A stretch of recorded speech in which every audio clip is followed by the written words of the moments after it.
Right, my friend Rob is going to come up and talk to us about a miracle that happened to him.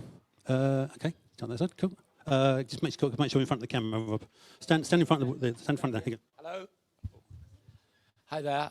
My voice is still a little bit not normal because I've had COVID.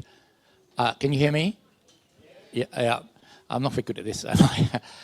This happened quite a long time ago, back in the 1990s, which a few of you are old enough to remember. Probably not many of you. Anyway, basically what happened was I had a growth and it just appeared and it didn't disappear. And I thought, well, I ought to go to the doctors, but this is a bit embarrassing, and I sort of didn't do anything. And I never thought about praying, which is really a bit pathetic. But anyway, I didn't. And as it happened, I was visiting some friends of mine, probably after work, so I must have been working somewhere up in that part of the world, Cambridgeshire or somewhere, because I went to visit them, and I was staying over at their house, which was in literally the middle of nowhere in the Fens.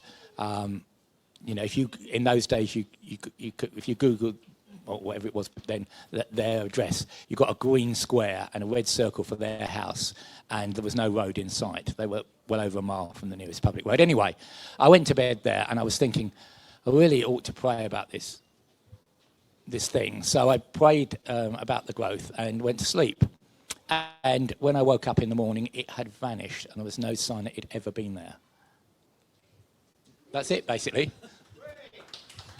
That is brilliant. Thanks, Rob. It's a good question there that Rob's kind of thrown at us, is when something like that happens, is prayer the first thing you do, or is prayer the last thing you do? It's a very interesting question, isn't it, about where do you go when something like that happens? It should be the first thing, shouldn't it?